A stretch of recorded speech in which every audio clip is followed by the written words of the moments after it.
We're actually now live. So, uh, there we go. Ah, good. Come on, come on. Why Can you is it get not showing that can you streaming get part? that stuff out of the background there? Wait. Behind. Yeah, if you take us on camera. No, I can't. Okay. No, no, not too late. Oh, sure. It's not going to show me the screen. Screen. Okay. Well, the screen's blank. The screen was Yeah, blank. screen is blank. Why is it doing this to me again?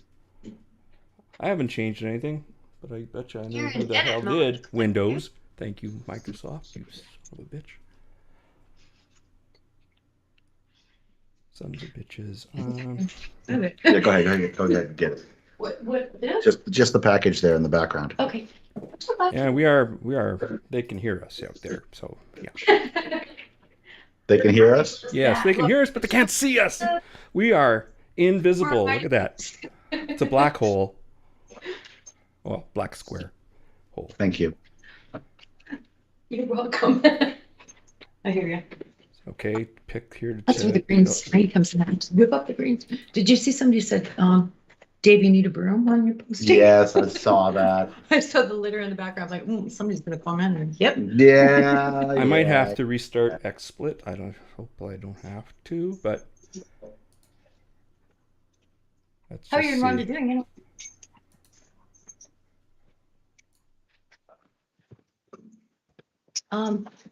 Do I need to move this one? No, actually, it's Why done. is this? Ah, there we go. Yay! Oh, I have no idea what I did because I didn't really do anything. Yeah, I'm boomering it tonight. With the Facebook page and the YouTube app. That's the YouTube. Okay. Wow, we're live. We are live, yes. Or at least only slightly delayed.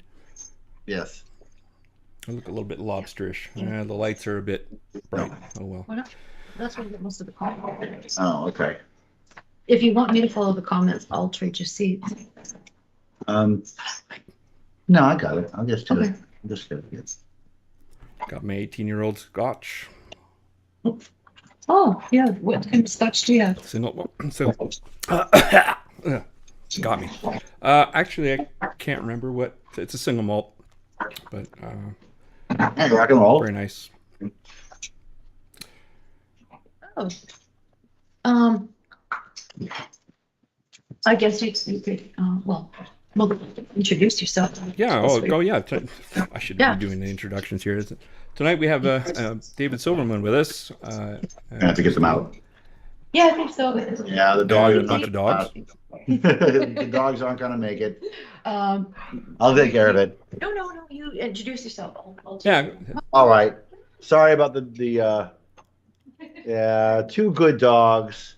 Got two beautiful, wonderful pit bulls. They just love each other and they play each other all the time. And sometimes they're more mellow than others, and this was not going to happen. So, am I introducing myself? Yeah, you're introducing yourself. Okay, I'm Dave Silverman. I've been an atheist activist for 25 years. I was the president of American Atheists for 10 of those years, volunteer for another 14 of those years, created the Reason Rally, and wrote Fighting God.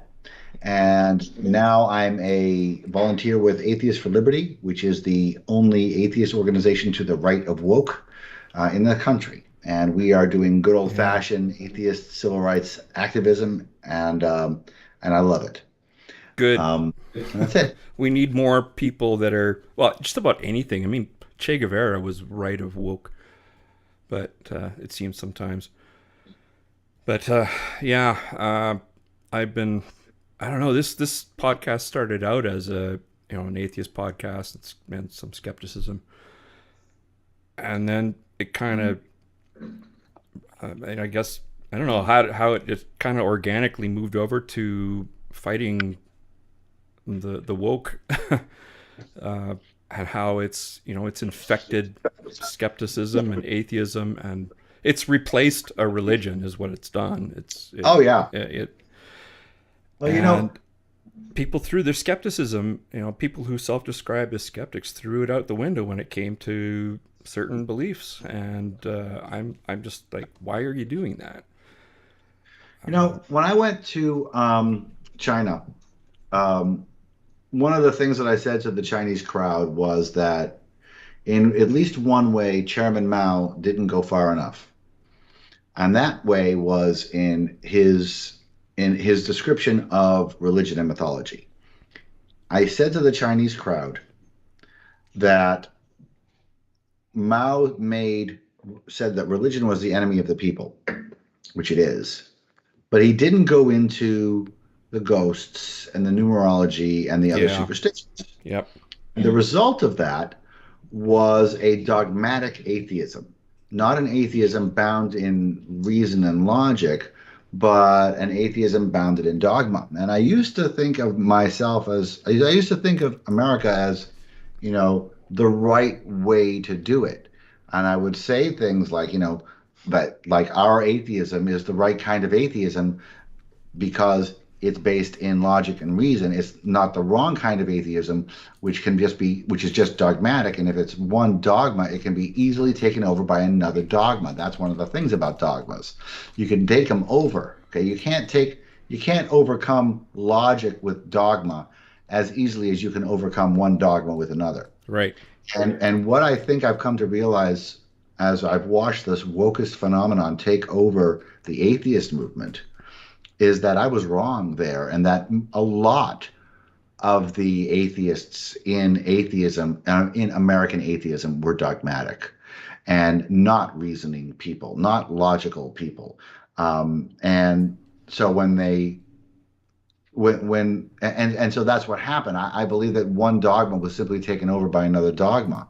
Absolutely. I know, and that's why there's a section of atheists in America who are shaking their heads, myself included, shaking their heads. Why are they doing this? Why are they talking like this? What happened to them? What the heck? What? And I think the reason is because we weren't talking about, we thought we were all skeptical atheists. Yeah, that's true. Well, But even skeptics are falling for this, and that's the thing. They're just tossing their reason out the window. And these are people who self-describe as skeptics, and yeah, but that doesn't mean they're skeptics. I agree, and I try to, anytime I try to bring up any of the analyses I've done, I get called a racist or worse. Yeah, well, that's the other thing, right? That's the other reason. Not that I care, but that's the other reason people don't want that. People don't want to be canceled, so they'll just toe the line out of fear. yeah. Or they try, they to avoid the cognitive dissonance. I think that they start dehumanizing you. Yeah, and and I think so. Sorry, I don't mean to cut you off, but I think some people are. I mean, you can see that, right, Randy? You can see when people are just, they just come out of the blue to throw shit at you publicly.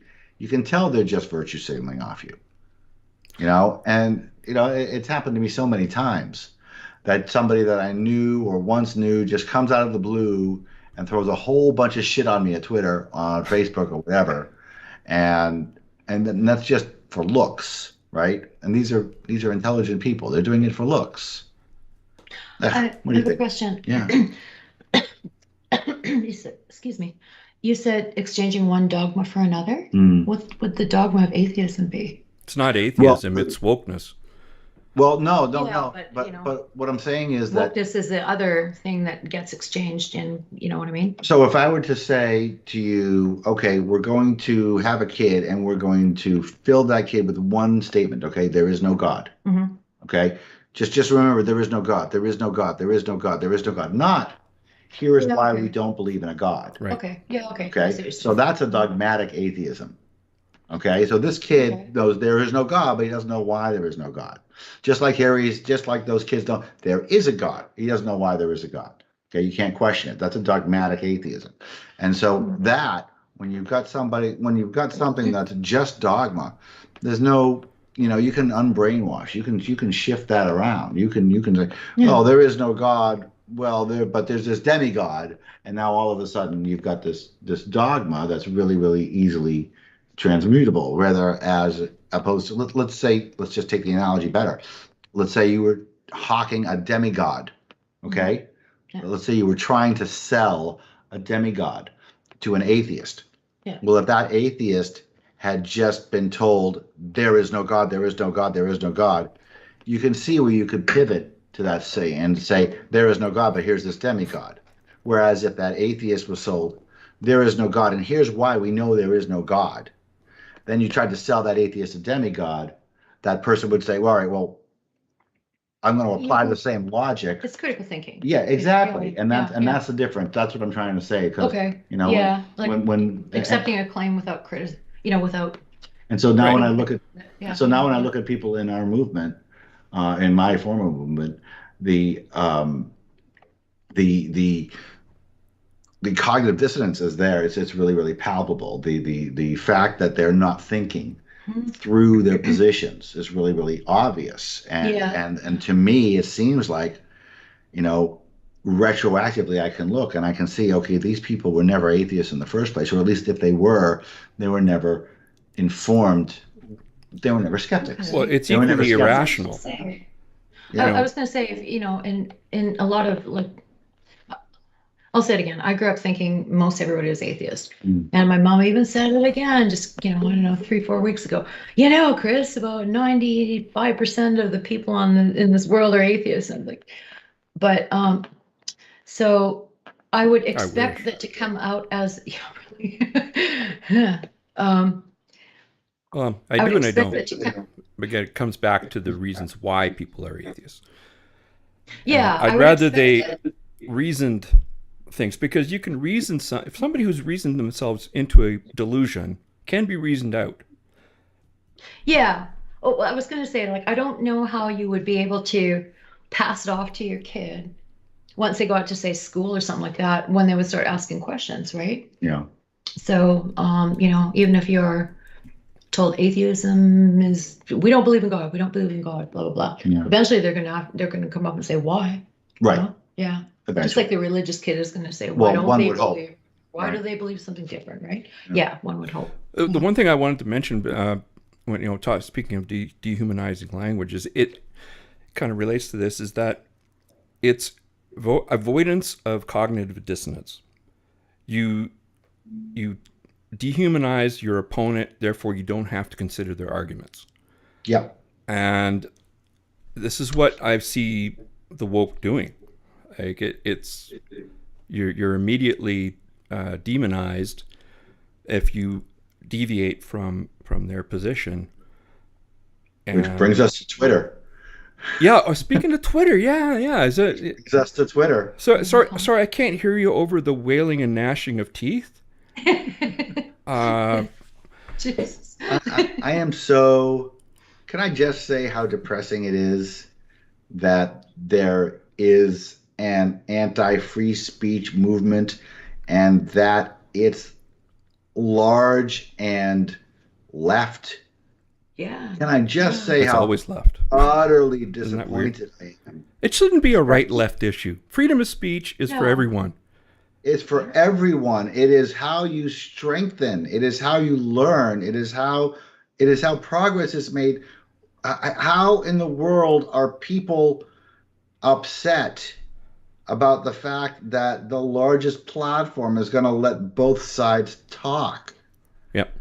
I mean- I just say pass the popcorn. Oh, you say both sides. I'm having a One, hoot. two. Well, Watching. sure, but I mean, that's what they're upset about. Yeah, They're upset that yeah. both sides are going to talk. Yes, of course. Yeah. They call that harassment. They call it violence. Yeah, speaking Because of that, helicopter parenting, because coddling of the American mind. It's crazy that they can't even take discourse, and they without calling it some sort of assault.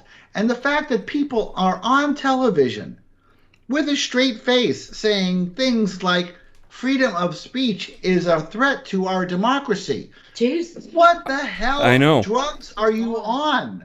No, that's a fundamental pillar of democracy It- and freedom of the press, which is essentially, The same thing. Yeah. It- Well, the it- press is fucking lying all the time, so Yeah. somebody's gonna say shit. well, here's a case in point. I don't know if you can see this on Skype there.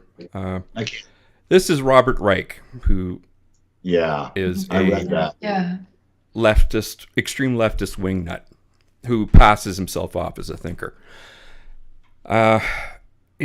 Here's what he has to say about this. Where was it? I read this article. By the way, I'll just say that everybody should read this article. Absolutely. Because it's crazy stupid what this art. It's a lot of, let's just say projection isn't something that only happens at the cinema. Right. Mm. And I mean, it's crazy. This is a guy who's never valued free speech in his life. And now he's complaining, oh no, we're going to lose free speech because Elon Musk, who, by the way, has said this anti-free speech thing where he said, free speech is the bedrock of a functioning democracy, and Twitter is the digital town square where matters vital to the future of humanity are debated. Mm-hmm. Holy crap, is that ever a danger to free speech? A danger to democracy? I mean, saying that free speech is a danger to democracy is a danger to democracy. The idea that free speech is bad for democracy, that's a danger to democracy. That's how oppression is done. If you can't have the free exchange of ideas, you can't debate. If you can't debate, you're going to get lied to, you're going to get conned, and liars and conners will not get challenged. Yep. It is absolutely moronic to oppose freedom of speech. And I cannot abide by it. And then these people are doing it en masse. Yep. And they're on the left, okay? And I'm a liberal, okay? And can we call it the left, really? Well, whatever it is, they're the side that supports abortion rights. They are. They're the side that supports abortion rights, and I can't support them anymore. Yeah. Think about that. Yep. I can't support them anymore, and I support abortion rights, but I can't support them. How am I supposed to vote for people like this? That's right. I mean, and you see people like Stephen Colbert, who are just mouthpieces for the Democratic Party now. I mean, can you imagine? It's weird. How hard, if you go back in time 20 years, 30 years, and you say to young Dave, you're not going to change your positions very much, but the left is going to change so much that you're going to vote anti-abortion someday. Yeah. I mean, and I haven't done it yet. But it's probably going to happen in the next election because the left opposes free speech. Yeah. And they don't, and they support defunding the police, which is another such a stupid thing. But hey, you know what? We're supposed to talk about Elon. Yeah, you don't get me started on the whole that whole rabbit hole, because I've done a whole bunch of analyses on numerical analyses on why the claims of the left are just garbage. But anyway, so many of them. Yeah, and I'm speaking as a liberal.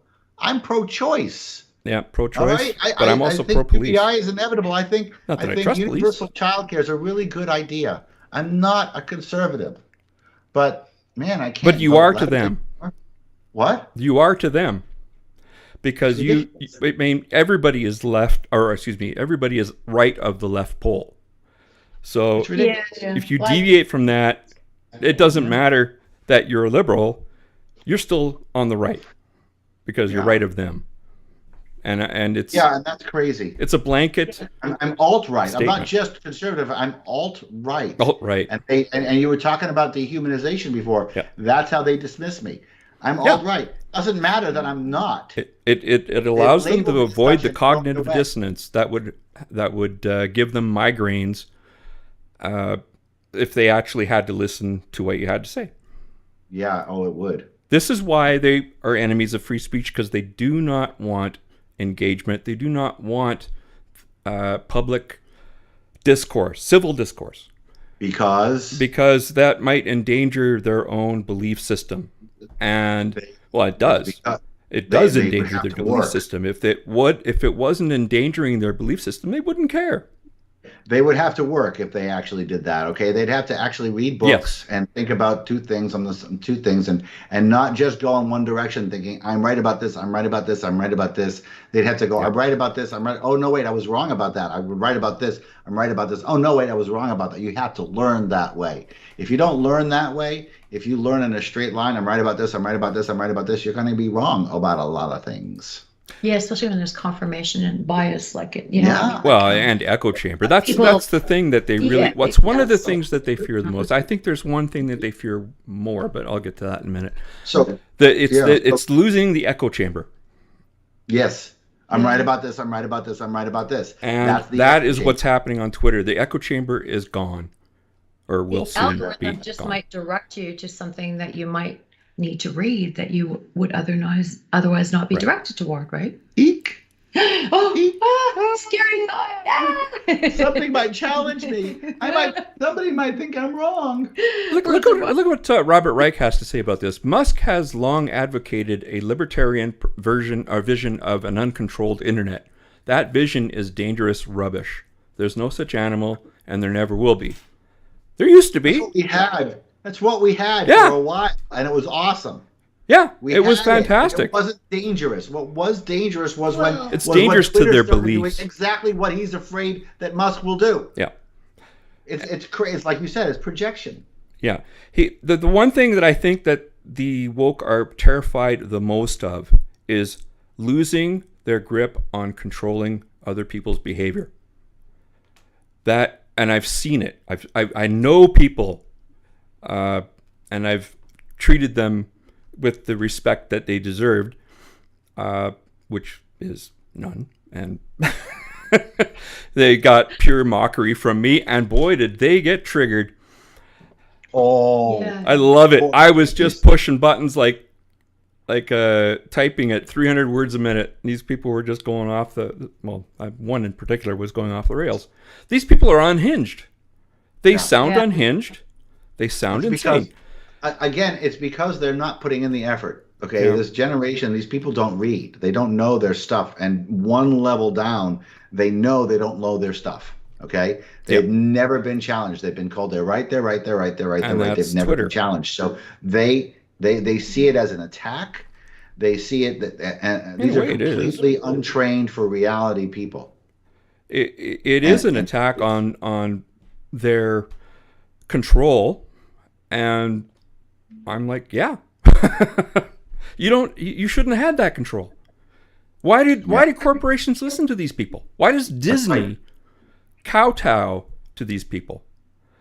Why does Gillette kowtow to these people? The razor. The razor company. Well, why or Harry's razors or anybody? Well, Harry's another one. No, but Gillette had that, the toxic man shaving thing. The right kind of man, something like that. Have you seen the ads for the replacement of Harry's razors on? No, but I know about them. Is it Jeremy's razors? It's freaking awesome. Oh, really? Yes. It is freaking awesome. I just happened to be a Harry's razor customer, and I just happened to be in need of refills, and I will not be going to Harry's razor for those refills. Because as Jeremy says, I don't want to give money to people who hate me. Yeah, that's exactly it. And especially when they hate me for stupid reasons. Because they can't stand people that can think for themselves, have thoughts of their own. Yeah, and read. Yeah. And have thoughts of their own. Yeah. Critical theory is not critical thinking just because there's a word in it. Critical theory has several things wrong with it. One, it's not critical. Two, it's not a theory, and you can stick in the rest. But it's very racist and sexist. Well, at this point in time, it is, but it's got a history of do you know it started with white men who were challenging the Nazi regime and why that came to uprise? That's where critical theory came from. Like, if you want to talk about white man and where the roots of this theory arrived from, it was people criticizing the Nazis and what kind of context Nazism could have arisen from. And that's where we get things like propaganda studies and all that shit, right? So, it kind of originated with white males who were critical of Nazis, you know. Well, that's a problem. That's problematic. You know, yeah, it is problematic, isn't it? Yeah. I hate that word. That is a word that has a beautiful word destroyed. I'm going to pretend they were black. And they were women and lesbians. Okay, that's better. And they were, back in the Renaissance time or something like that. Should we talk about Stuart Hall?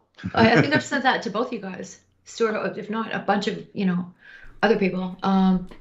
I think I'll just put something out there about the Birmingham School and their take on what American critical theories might become. And this was very prophetic, I guess, written in the late 90s, early, in the 90s, right? I'll post it. What does it say?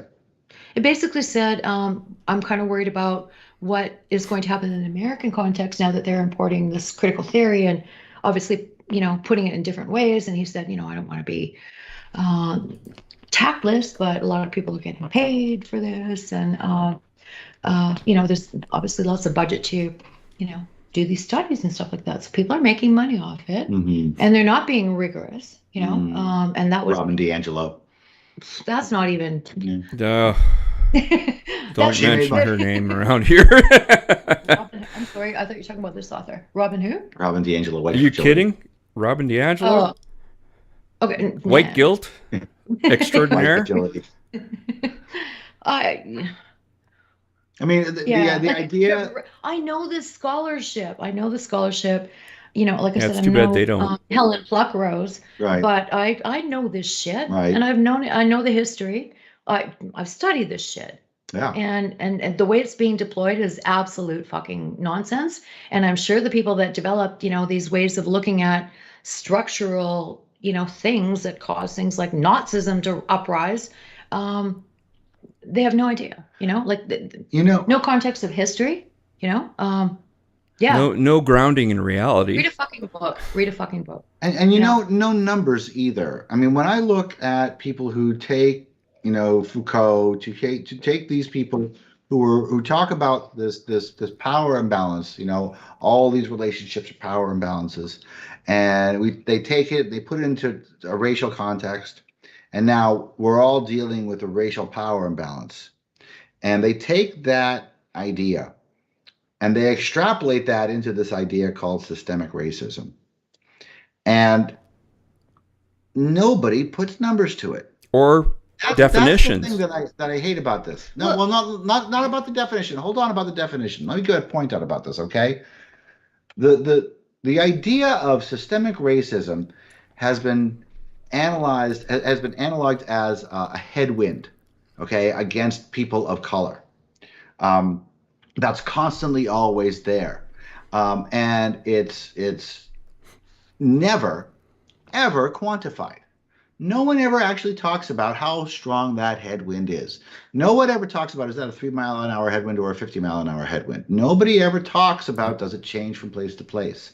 It's a very, very unnuanced approach. When they take old critical theory, when they take Foucault and they're basically dumbing it down. And for something that's already dumb. They're basically dumbing it down just to make it fit, okay? Because they don't want to actually do the work of putting the numbers down. Is this the only thing holding down people of color? Well, yes, of course it is, because that's the easiest way, but it's not, of course. And it's holding them down 100% of their issues are from this. Is that true? No, but nobody is quantifying and nobody's allocating because and nobody's it's trying. qualitative research. It doesn't claim to quantify. No, not necessarily. That's why we triangulate our research. We don't just not necessarily qualitative. Right? Well, it can. It depends on the question. Well, yeah, that's if you have an empirical question to investigate, it's fair to put out. I think observations like, for example. There's one paper I read, right? Huh? I'm sorry, I didn't mean to interrupt. Are you saying that Foucault can't be extrapolated? Of course he can be. And okay. Because it's impossible to read. Have you read Foucault? No, I don't think. I wouldn't even bother. Foucault was a fool. Sure, you can extrapolate anything from anything if you're brave enough to fucking do that. Science kills Foucault. So what? Yeah. I mean, look what's happening. It's just like Fox News. One reporter says it's true, and then it's true, true, true all over the fucking place, right? Same is going on in the journals, right? Because this is not robust shit. Hey, let's be This fair. is too CNN does faulty. exactly the same No thing. triangulation, right? MSNBC. Yeah. Tell me about triangulation. Well, it's when you have to, for example, if you're going to use critical theory, and I just expect this to be part of the academic realm, and I mean, if you do your master's or your PhD, you have to expect to justify why you're using that theory. And so, you have to obviously know your theory inside out. You have to know a competing theory inside out. Maybe you want to take elements of one theory for another, and combine them in some way, right? You have to justify why you're doing that. Why did you use this theory instead of that theory, right? This is forcing you as a student, I shouldn't say forcing, but encouraging you not to look through the world through one bloody lens. Right. And I don't understand where that's been lost, And you should be sure that lens isn't completely cracked. Well, I mean, it has to have some grounding somewhere in reality. Any theory can be criticized. They all get, if you're looking at structural theory, then you're not looking at individual experiences. Because we're talking about social constructs in terms of theories of society. Well, no, not necessarily. I mean, if you're only looking at consumer habits through the lens of, I don't know, cultural theory, and not through marketing research that does have the numbers to back you up, well, then, you're getting a very limited picture. Unless, of course, you're avoiding the market research because you don't want to know the numbers. Well, that's just it. Yeah, you find that's what I'm saying. That's called selection bias. Yes, it happens in academic journals too. I mean, Peter Boghossian wrote an article called idea laundering, and he showed it to me when I was sitting in his home on his couch when he got approved for it, and he let me read it there, and it was a game changer on how basically the idea was that again the idea of getting a doctorate had changed from defending your position. A doctorate was no longer a defense; it was now just a confirmation. That the people who were attacking you, the people from whom you're defending your dissertation, have gone from the other side to your side, and that as a result, you've got a whole bunch of peer-reviewed studies, peer-reviewed journals, and doctorates, and doctors who have no idea what the doctorate, and peer-reviewed journals who are complete bullshit because the peers. All they do for the peer review is say, yes, this agrees with the dogma. And so this whole concept, and I shuddered when I read this article, because it appears to have seriously, we've lost peer review and we've lost the education. Well, the peers aren't exactly. That's what it. They aren't. I wouldn't trust them to sit the right way on a toilet seat. It's when your peers are bad, just really awful, non-scholarly. It doesn't mean anything anymore. Unexercised. Exactly. It's embarrassing. Coddling of the American Mind, Greg Lukianoff. Big fan of that book. Yep. We've had Boghossian on. Yeah. And I hope we can get I'd love to get him on again. I know he's busy, but he's a busy man. But last time we reached out, he was in the middle of he's busy with woke reformation, that kind of thing. I know he had to quit at Portland University and oh man, I'm so happy for him. Yeah.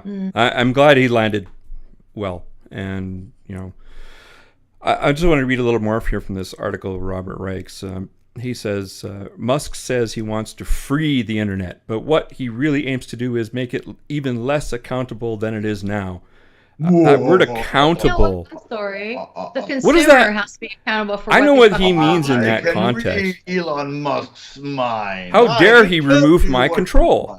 That's what he's saying. He wants to eat your baby. Well, he's just admitting that he's the kind of person Give me the hot sauce. Be subject to mind control. Look, good on you, dude. All right, and controlling the narrative. Elon wants to be the good guy. He wants to be the hero. Whoops. To have all of his money, and he wants to have power. Yeah, this is what now. But the thing is, there's a difference between beneficent. There's a difference between beneficent power and nefarious power. And this Robert Reich article is assuming, well, nefarious. But of course, it's nefarious relative to what he wants Twitter to be, which is an echo chamber and control. Robert Reich is assuming Elon Musk is like Robert Reich. Yeah, and he's nothing like him. He's assuming. Yeah. Or Jack Dorsey. Yep. No, he's not. We hope. As of right now, Elon Musk is my hero. Yeah. As of right now, he's the man. He's done. Yeah, I agree. This is a big blow to the woke world, not just America, but the woke world. Who's going to think of the children when people are actually having civil discourse back and forth? Exactly, like we used to have. The rest of the world is this shit. Seems to be particularly North American, because other people don't give a rat's ass about this nonsense. I love it. Oh, I love this. He's saying what he really aims to do is make it even less accountable than it is now, when it's often impossible to discover who is making the decisions about how algorithms are designed, which is exactly what Twitter has been, by the way. Twitter is 0% accountable now. Yeah. No one knows what their algorithms there's no are. accountability at all. and who is making who is filling social media with lies? Robert. Who's poisoning our minds with pseudoscience and propaganda? Robert. And who's deciding which versions of events go viral and which stay under wraps? Make no mistake, this is not about freedom, it's about power. Yeah, the power to do something good. Already got money is power. He doesn't need or want, I don't know what he wants, but I don't think he needs any more power. He wants to go to Mars. I think he just wants to be America's hero. I think that's all it is. I think he's rich and powerful, and he's done everything right, and he's got a gajillion dollars, and I think he just wants to be a hero now. Yeah, and I'm just saying, pass the popcorn.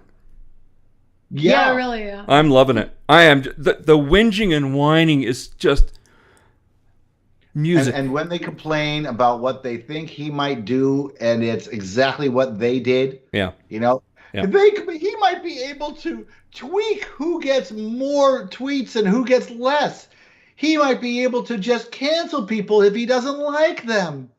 They're complaining like this. I left Twitter a year ago, and Bye-bye. I was really happy. What? Left which? I left Twitter about a year ago, and I was really happy. I have an account, but I just really don't.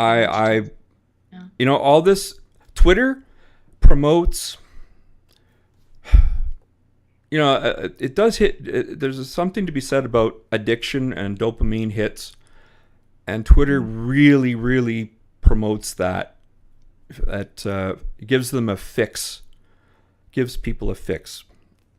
People look at that, all those likes of my tweet. Yeah. And it also promotes instant outrage. I think BLM has benefited financially greatly from it. They've afforded, certain real estate, which is kind of anti-Marxist, but whatever.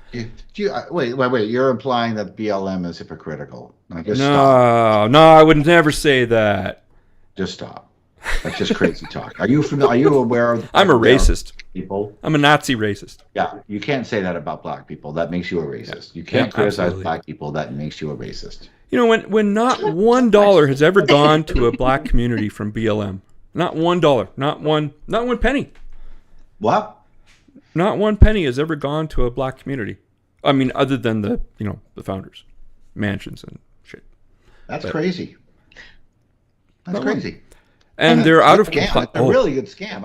It is. It's grift. The scam was really good. Naming the company after the movement was It's a sentiment. Yeah. It's brilliant marketing. I got to hand it to them. Brilliant.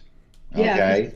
Naming the company Black Lives Matter, the organization, after the Black Lives Matter movement began, and then just taking that money and buying $1 million. That's a scam. That's A+ scam level right there. Okay. I know. That is just a great. But I think the reckoning is coming because they're out of compliance. Country. Say again. They're out of compliance with. They're a registered charity, and they're out of compliance. They're going to have to go out of business as a charity and take their millions of dollars to the Bahamas. But who? I don't. They better run for soon because the IRS is going to break out a new box of gloves. and a lot of KY. Well, maybe they won't use the KY. Are Just you do it aware dry. that people are of color and so therefore are impervious to persecution from the law? Yeah, persecution of breaking laws that by signing up as a registered charity they agreed to abide by. Yeah. Yeah. And they're complaining about people demanding their 990s for to be transparent, and it's like I got a suggestion. Fired too. Give them your 990s. Oh well, the 990s are public, aren't they? They're supposed to be, yeah. But they're complaining about people asking for them. Yeah, you're supposed to. They're public. So yeah, it's too bad. Yeah. You registered as a charity. You promised to provide that information. That's right. So again, CEDAR? What? CEDAR, SEDAR, where you can find all the filed annual reports and shit like that. Oh, yeah, and GuideStar. Okay. GuideStar. For charity, but if you want to find like annual reports from, for-profit companies, you go to CEDAR. I want to know where that money went. Oh, for for-profits. Yeah. Yeah, for non-profits you can go to GuideStar. What's the other one? There's GuideStar and the I can't remember the other one. I always forget the other one. Yeah, it's going to be interesting to see what happens, because I don't know if it's going to happen in a Biden administration, whether they go after them or not. I don't know. But if they're out of compliance, they're out of compliance. I will tell you, I'm just thrilled to death about Elon. I'm thrilled to death that people are screaming about it. Oh yeah, that's delicious. I'm thrilled to death that I got to tell you, I'm thrilled to death that people are finally fighting back against the toxic racism that is wokeism. Yep. And people are getting really tired of it. I am not going to enjoy that the coming red wave is going to take away abortion rights from our country. Mm-hmm. I'm not happy about it at all. But it's a necessary evil if we have to protect freedom of fucking speech. Yeah. And due process. That's the problem with the two-party system. And for fuck's sake, we're talking about, it's crazy where they're going and what they've done. Oh, Ocasio-Cortez, she's a nut job. And I'm just going to just go on the record here that saying that anybody, whoever thought or defended defunding the police without having a functional replacement up and running before exactly you defund the what police, I've been saying for 2 years now is a stupid person. And I would say so stupid you probably shouldn't vote anymore. If you're so stupid that you thought that taking away the cops out of a crime-ridden area without having a replacement at the ready wouldn't result in a huge number of human deaths, which it has, unnecessary. Yeah, Chicago's a human death zone. Mostly people of color. Yeah. If you couldn't see this coming, you are a legit moron. You are a legit moron if you couldn't see this coming. Okay, it's not. You're a legit moron if you couldn't see this coming. A 5-year-old could. Most of them did. And if you supported defunding the police, or as President Biden said, reallocating the funds, which is exactly the same thing, you're too stupid. You're too stupid, and people have died. And I live right outside of, and I lived in Seattle. I live outside of Seattle now, and people have died. Human beings in my city. Well, Seattle's only barely 50% staffed in the police department. Yeah, they lost 400 cops, and the death rate is through the roof.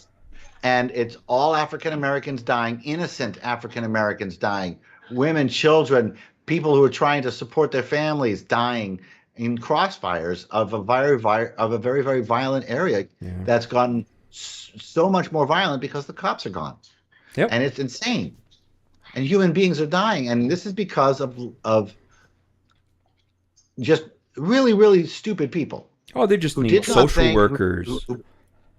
I mean, look, if you have a tested set of social workers that's ready to go, get shot. if they're tested and proven to be better. And then when you release it, so if you want to do what they wanted to do, first, you don't defund the police. First, you grow the replacement. Then you train the replacement and you make sure they work. Then you defund the police. That's the way people don't die. But I can tell you right now, it won't work. Well, I mean, no, the idea of it was flawed in the first place. The problem isn't the cops. The problem is the crime rate in the African-American community and the African-American community's tolerance of that crime rate. That is the problem. Those communities seem to want more policing. They don't want less.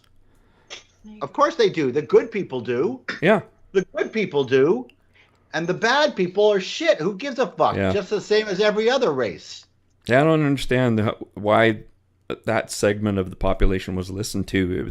They're complete morons. Because of white liberal guilt, they couldn't. The white liberals can't. It's the racism of lowered expectations. Okay, you can't tell the leftist whites can't tell black people, the black community, that their problem is their problem. Okay, they can't. Yeah, right. Yeah. Okay, they can't tell the problem. They can't tell the black community that the reason that there's a whole bunch of black people in jail is because of the ridiculously, absurdly high crime rate in the black community. Yep. A crime rate that far exceeds the economic, the Latino and the white community in the same economic strata. The black community is ridiculously crime-ridden, and that is not white oppression. Well, that's why BLM only cares about the black lives that are lost to when it's a white police officer involved shooting. Almost as if it's a kludge, it's a scam. That's almost as if it's like that. Yeah. I mean, the number one cause of death in the black in several age categories in black men in America is homicide, and that doesn't include police interaction. No. Look, in fact, that's very low. Dr. Roland Fryer from Brown University is a black professor who did a really great study. And I will say, when I say a really great study, can you get the dogs out of here? Yeah. When I say let the dogs out. It's a really great study. When I say it's a really great study, I do have a master's degree in marketing. I know good research when I see it. Dr. Fryer is an Ivy League professor, and he did a research study that shows it. And it showed conclusively that in America we are rife with systemic anti-racism. Every government entity has anti-racism policies, and those policies are enforced.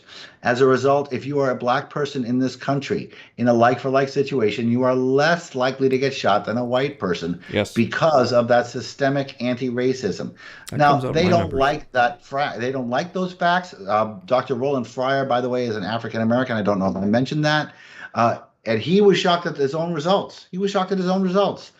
But the numbers don't care about your mantras. Okay, that's right. We do not have a country where systemic racism is a significant force on the African American. We do not. We have a country which is classist, not racist. Yes. If we are being and all this racist shit that we are being fed is a distraction, so that nobody attacks the real problem. We are talking about all this racism shit, and none of this is the real problem. The real problem is the classism in America, and that is the problem that's getting worse and worse, and that it's going to keep getting worse because nobody's paying attention to it. We're just paying attention to the racism because that's what we're supposed to pay attention to. However, if we look at the classes, if you've got a black poor child and you've got a white poor child, there is nothing in the way of that black child more than there is for that white child. Nothing. And that's the evil of critical race theory is it says that there is, and that if you're a black child, you can't grow up to be whatever you want, and because whitey's going to keep you down. It's a scary thing to think about it. I mean, it's not true. When you think about how much the racism of lowered expectation on the left has impacted and really, truly hobbled the African American community by coddling them and saying, it's okay, you don't have to try hard, you're victims. You're victims, and that's why you can't. Yep. And so when of course people say it's not my fault. Everybody says it's not my fault first, right? Yep. Whatever it's not everybody. And if somebody says, no, you're right, it's not your fault, you're not going to think that it is your fault. And it's just going to snowball, and it's just going to snowball up. But if they're going to wait for somebody to do something for them, well, I mean, I've learned about the African American population by watching a lot of videos by African American people. And I've watched conservatives and I've watched liberals. And one thing that I've heard many, many conservative African Americans talking about is the African American tolerance of crime. Mm-hmm. And the idea that when you get completely ignored. And I was listening to Candace Owens, I think it was, or maybe it was Officer Tatum, or maybe it was both. And they were talking about coming. No, it wasn't him. It was coming home from prison parties. And the idea struck me. And I was just thinking about that, and they were talking about the buffoonery of the coming home from prison party. And you know what? I realized that celebrating. I'm 100% Ashkenazi Jew, right? Not only have I never heard of a coming home from prison party, but the idea of a coming home from prison party to somebody, a party, like a Sweet 16. Well, like a party, like the idea of me. Okay, now my mother loved me. I was the only boy, and my mother was very, very traditional. And the idea of me going to jail, okay, and then coming home, and then my mother throwing a big party. Yeah, that is a whole bunch of no. It's like that is when I got home, I would get. I don't care. Do they get how a pinata? Many years I was in prison. When I get home, I would get the stink eye forever, and I would be working my ass, and I would be making it up to her for the shame that I caused her. And they have coming home from prison parties, according to these people that I've heard, and that's a good barometer. Yeah. Right? I nobody. Don't like this they. I don't like. You're correct. It sounds very cartelish. Well, I'm not talking about the race. I'm talking about the culture. Remember the comment that was on your page that said something about why didn't you ask us? And the way that was phrased was exactly that. I'm like, okay, are you asking them to, ask us? Like, what does that mean? Like it's a rite of passage is what it sounds like, right? There's an aspect of the African American culture that's tolerant to crime, and so they have more crime. And prison's a rite of passage. Okay, that's what I'm saying. It's their fault, not ours. And it's our fault that we are saying we're enabling it. It's our fault, not yours. Yep. And that's making the problem worse. So in that way, it's our fault, not theirs. Yeah. It's enabling. I think there is such a thing as systemic racism, and it has, Oh yeah? Well, sure. I mean, if you haven't had the benefits of owning property and having stuff to pass down to your children and that kind of thing, who the hell doesn't have that? Huh?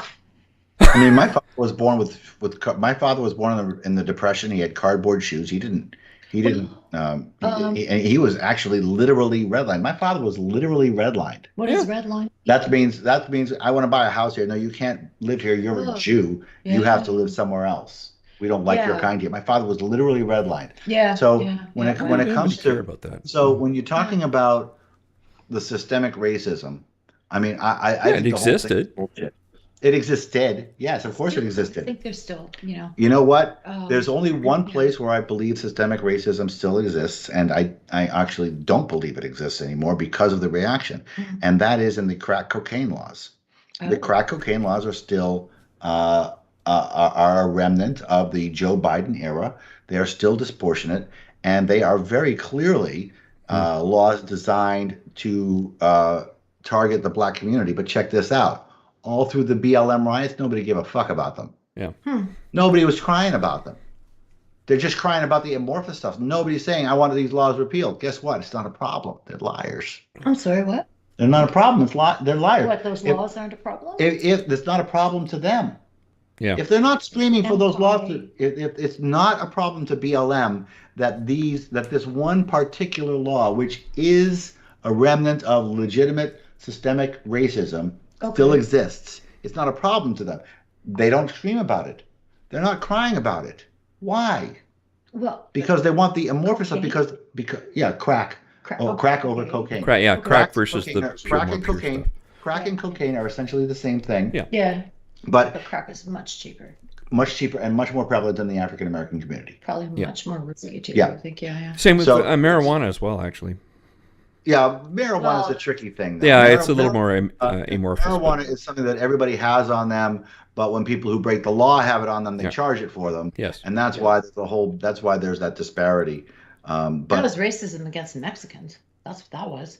Yeah, that's right. Yeah, that's right. Yeah. But so it's it's discouraging to see all of this.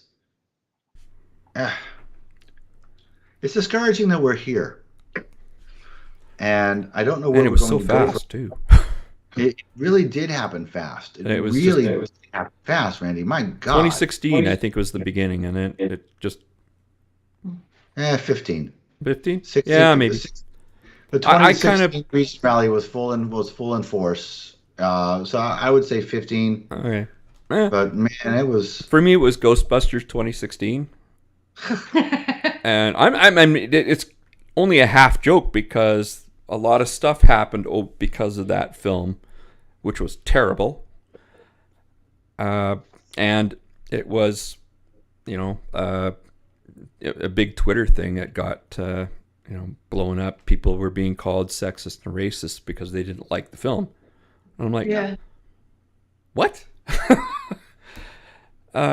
No, it's a bad film. Objectively bad film. Masculinity. Your toxic masculinity is filming. You must not like the film because it was all women. That's the only possible reason you could not like the film. You're a toxic man. It was the worst direction ever. It was basically Feig said basically improv, and that was it.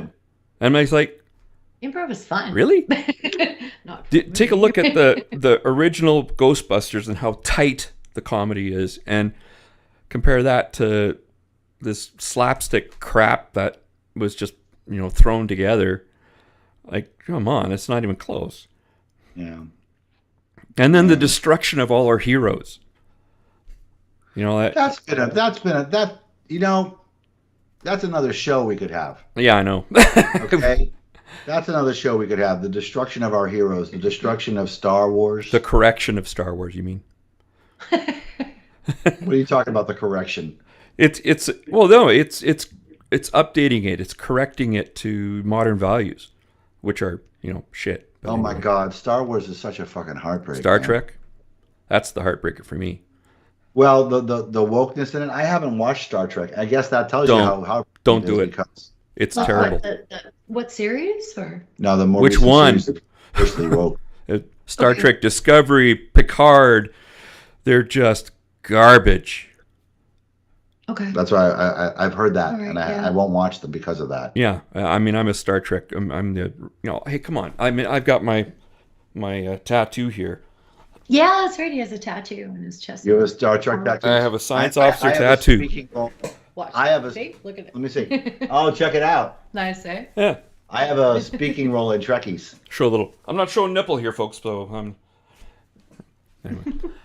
But yeah. Trekkies? I have a speaking role in Trekkies. It's my first time on camera. This is why I love the Orville so much, because it's so Star Trek. Yeah, I'm a Trekkie. I have a good story about that. Watch the Orville. The Orville is coming back, season 3.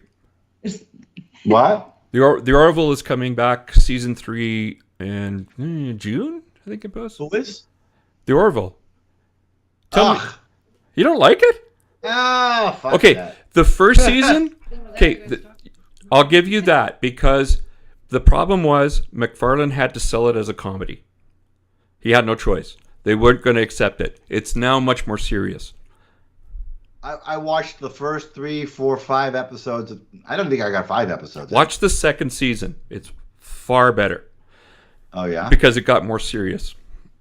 And it was very much more Trek-like.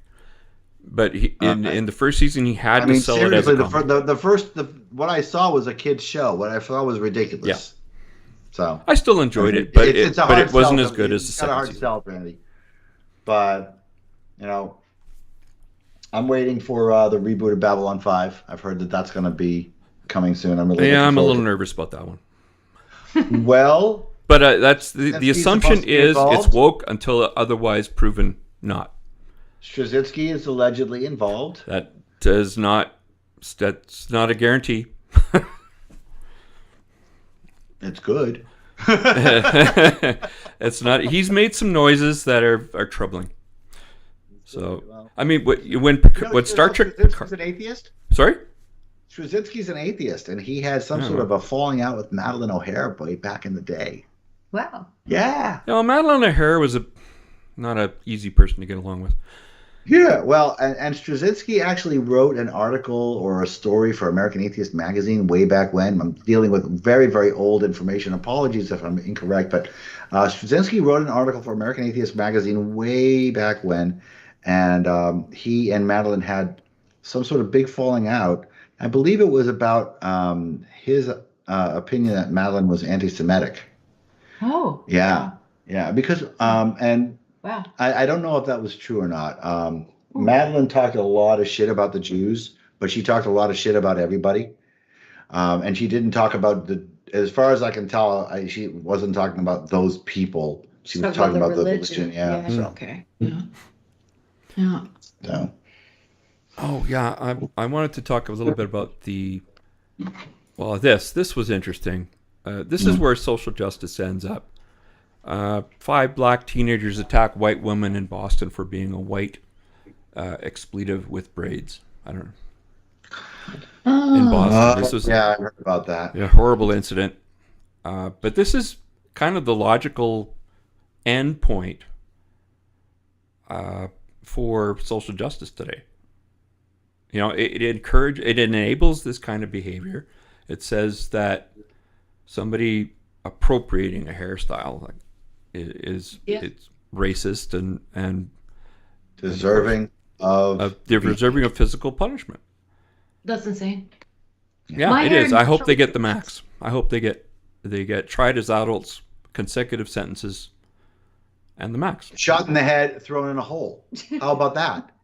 No shooting. No shooting. American. Take a picture of the hole, put it up on a billboard. Put the billboard outside of school. No. I don't want them killed. You don't do that no more. No, you can't do that. People do stupid things when they see that. More and more and more. Oh, you killed a person for her braids. Well, this person didn't die, so. Oh, she didn't die. That's good. So thankfully for that, but I'm saying, give him prison time. Maybe. I don't know. Remember that case a few years back where basically some African Americans lured in a guy who was not and tortured him and all that shit, right? And it was kidnapping? Yeah. And, that was a horrid incident. Yeah. And people were justifying, they're just kids. We have to. They must have had something in their past, trauma and such, that excuses it. Right. Yeah, and I just remember there was I don't know. Fuel for me. I vote in California. He came up with this little song. What the hell was it? They're only. I can't remember. I'll link it though, because it was at. I think he's a Canadian, like YouTuber, and he makes up the most outrageous, I can't remember his name. Damn it! I'll post it. Post it. Yeah. I'm afraid. I mean, something because you're just a kid, and it doesn't really matter what you did. Blah blah. Blah. It was like yeah. Jeez. It was very harsh. Very correct. I remember the Offspring song. Hey. Don't pay no mind. You're under 18. You don't do any time. Yeah. Oh yeah. Hey. Come out and play. Yeah. Yeah. That was a good song. It was. They're a good band. Randy. Well, they kind of went sold out. But anyway. Oh, who gives a fuck? They lost their edge. They lost their edge. Every band loses their edge. Yeah. You telling me Queen lost their edge? Heresy. The guy died before they could lose their edge. They would have lost their edge. He lost it and got it back. Actually, he lost it. But they would have lost their edge. Yeah. Phones are still going, man. What was that band you were talking about today? What band? The one that your friend is no longer with. Oh, I don't want to talk about that. Okay. That's not public. All right. Yeah. Okay. Yeah. Well, yeah, it's oh, I don't know what I was gonna say. I lost my train of thought. Sorry. I was just gonna bring up that. What I was gonna say is that I'm afraid. Actually, I'm hopeful. You're hopeful. Yeah, I think that we're seeing signs that things are turning. That they reach a turning point. Look, you're certainly right about a certain thing. I mean, you're certainly right about Elon. It's not just that. There's people pushing back. There is a groundswell, and it's nice to see. And I think that more people do that. Maybe we will push this back. And I know that there's a lot of pushback against Disney. Disney has been at the forefront of a lot of this. And they're getting pretty banged up right now. They deserve it. How the hell did they have the authority to be a government unto themselves in Florida? Who gave them that power? Crazy.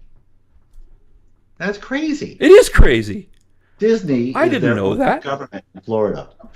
They have their own police force, their own government. Not anymore. Oh, kind of like the Vatican. Yeah, kind of like the Vatican. That's great. Basically, a weird, and then they came animatronic Vatican. And then they came out, and DeSantis came out, and the governor of Florida came out with a bill.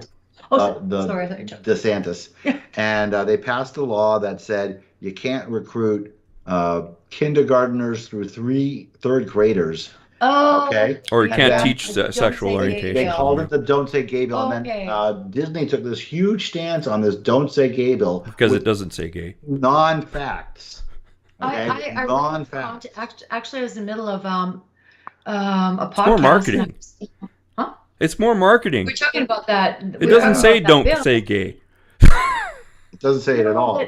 So I kept saying, I was on a podcast and doesn't even imply it. Stop interrupting me. Sorry. All right.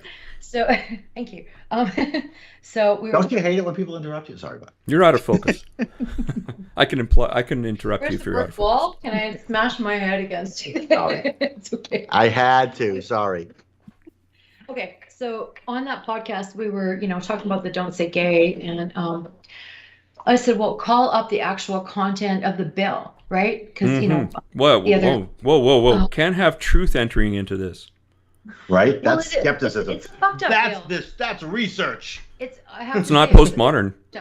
It's a fucked up bill. Oh, it's a fucked up bill. Yeah. Tell me about it. Well, I think there's only. It seems to. Can we call it up? Because it seems to me there's only one clause that seems to apply to K to 3, right? The way they've worded it bothers me, and the fact that parents have to be involved in confidential interactions between children and possibly being outed and all the violence and you can't. I mean, we're talking about kindergartners through third graders. On one clause, I think that is can be interpreted. Okay, here we are. Right? That's a. Hold on, I'm looking for the link. I'm looking for the link. I want my fucking opinion. That's what I was basically saying on that podcast.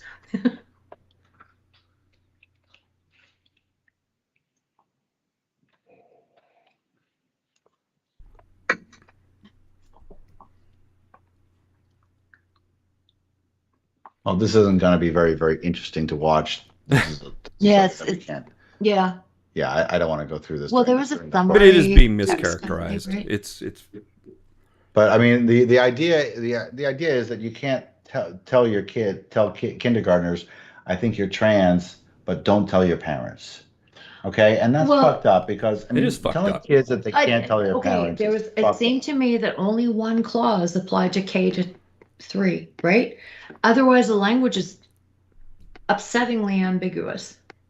All right. Well, I'd be happy to discuss that with you, but I don't think now is a good time. Yeah, for sure. I don't think that was a good time. I'd be happy. I mean, I have a whole haven't read this. episode on that. I haven't read this whole thing. Yeah. If you'd like to, I'd be happy to engage with you. Kind of summary, like what do they call it? Well, I'd be happy to engage with you, or the three of you, on this. But we should research it and read it in advance. Because I had that same opinion, and I'm like, I read, like I want to see the actual text. It's unquestionably being mischaracterized, and I think there's valid concerns that kids might be outed because kids might be outed. Oh, you know what? Because third graders. Yeah. Look, that's what I'm saying. There was only one clause that seemed specifically to apply to K to 3. Otherwise, that language was ambiguous enough to make me think that this could apply to fucking college. Okay, considering what teachers have been doing lately, is. Oh, I see what you're saying. There's got to be some. Okay, so what? That's K to 3. There's one line that's K to 3. So your problem is that don't tell mom thing could extends beyond K through 3 and goes into high school. Yeah. Okay, so that's a very interesting counterpoint that I haven't heard. Yeah. So I'll have to read this. I have to look at the bill again. Yeah. I've seen it, but I can't remember that. Yeah. But I'm understanding your point. Yeah. Okay. Yeah. The main point is that you don't teach kids about things that they haven't got the experience and skills to navigate. And then tell the parents not to tell them. Oh, that's the really insidious thing. That's in fucking insidious. That's predatory. It's predatory, and it is. That's where it crosses the line into predatory. You're telling my kids some sexual stuff and telling them not to tell me. Yeah, no, that's what they've been doing with teaching social justice. Is they say, don't tell your parents this. Yeah, I'm gonna fucking punch you out if you do that. I don't blame my you. little kid. I mean, my kid's 25 years old now, but. And my kid is trans, and I love my kid unconditionally.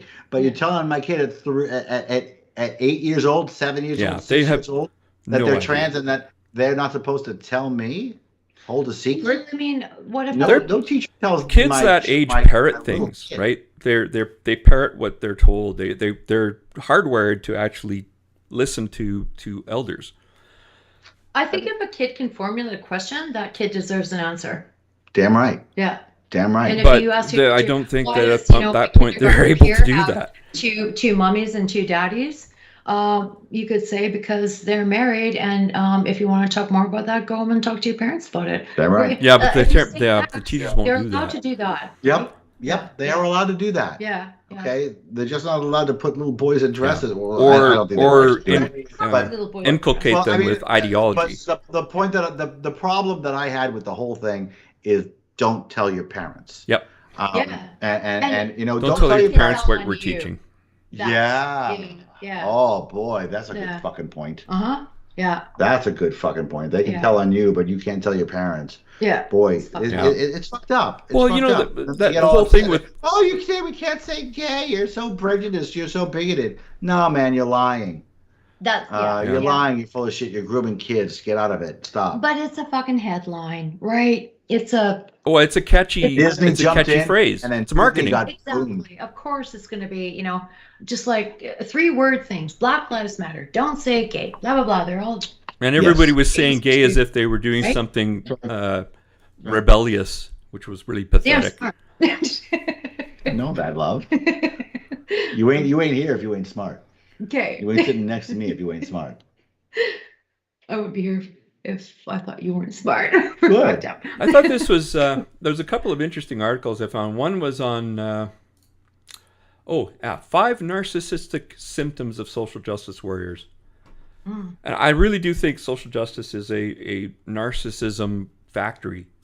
It creates narcissists where that would have been otherwise normal individuals. I agree. They have a sense of entitlement, and they require constant, excessive admiration. There's Twitter in a nutshell. Yeah. Well, yeah. I mean, the wokeism creates narcissists. That's absolutely true. Yeah. Because everybody's a victim. Yeah. Words are violence. Therefore, disagreements makes you a victim. Yeah.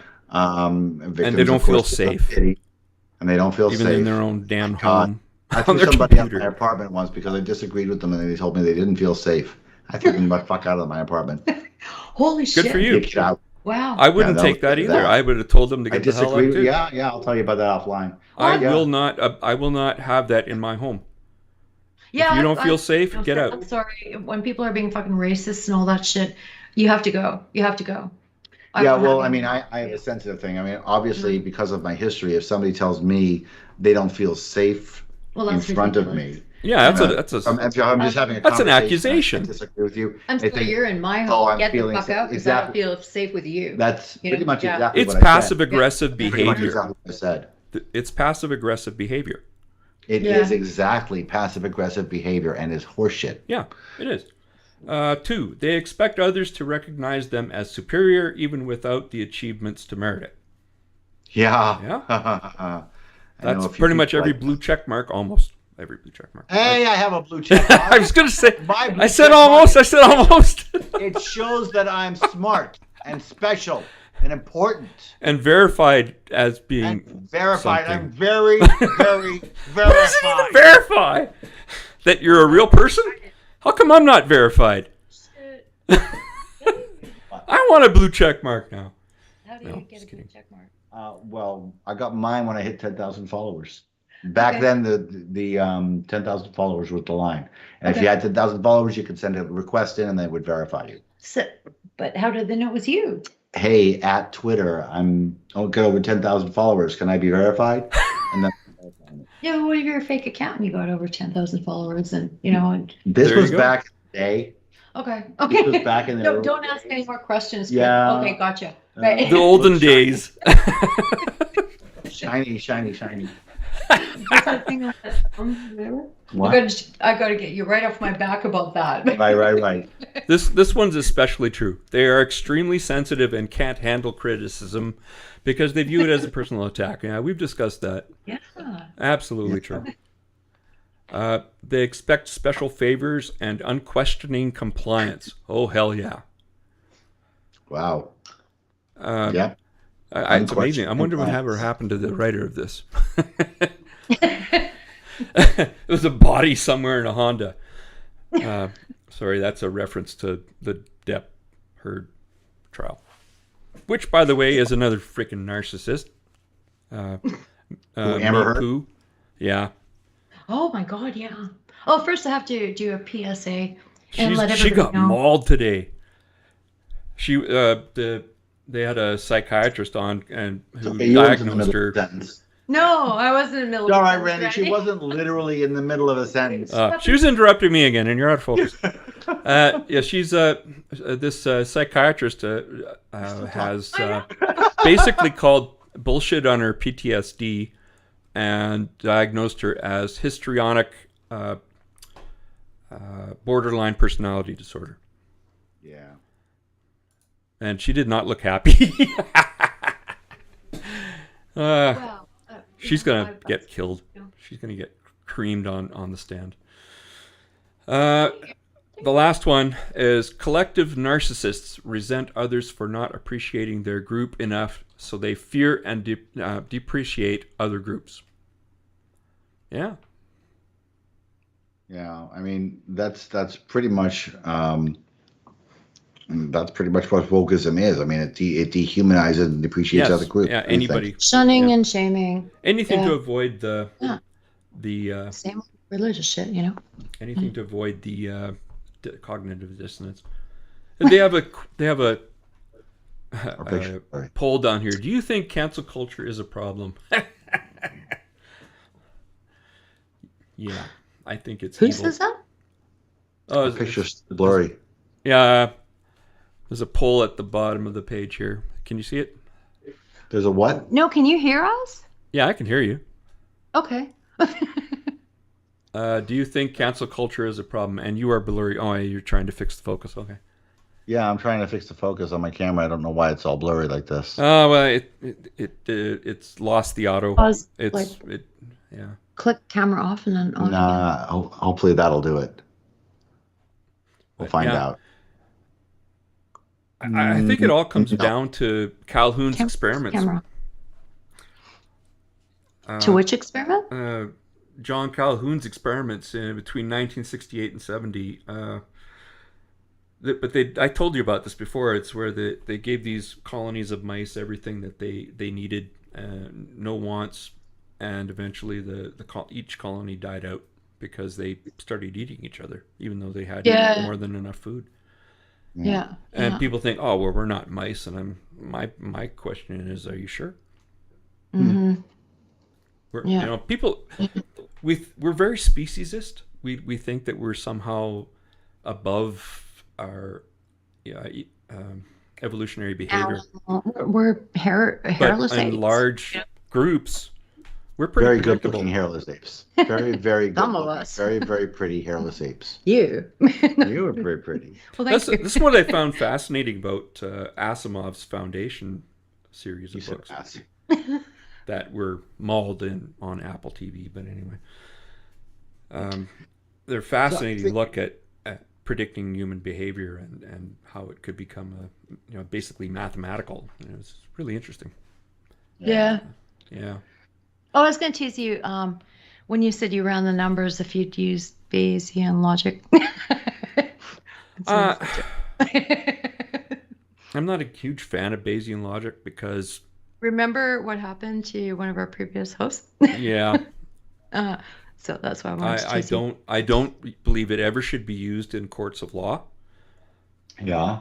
Because you're taking large sampling and trying to apply conclusions from large samples to individual cases, which you cannot do, and it's not even allowed anyway. So, it's good to get an idea in a pinch, but sure, that's all you. And it gives you guidance, but it is not determinative. Right. Yeah. Randy, I've had a good time tonight, but I'd like to head out. I just want to say one last thing about Putin and his similarity to social justice zealots.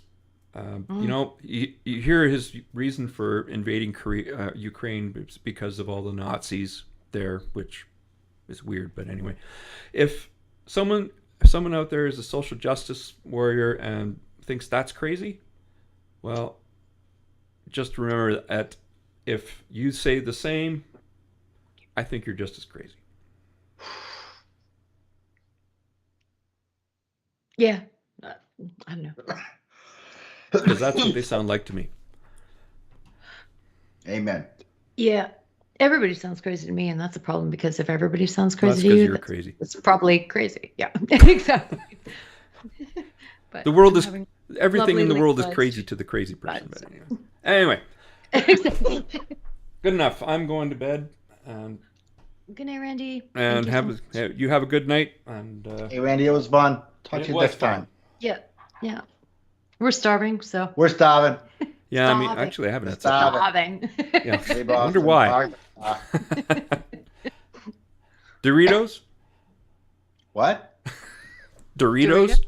Doritos are after more beer. No, I'm actually making... A la carte? Yeah, we're going to have sandwiches. Vietnamese sandwiches, right? Vietnamese subs. Yeah. Which is really kind of weird. I've never had one, but the idea is just too weird. They're delicious. Yeah, they're very good. Oh, yeah. I mean, what's next? Saigon hoagies? I don't know. Peking duck. Yeah. Yeah, but... I've had Peking duck in Beijing, which is Peking, several times, and it's amazing. Properly done, Yeah, properly done. All right. Okay. All right, brother. Have a good night. See you next time. Good night. Bye, everybody. Bye. Bye, everybody.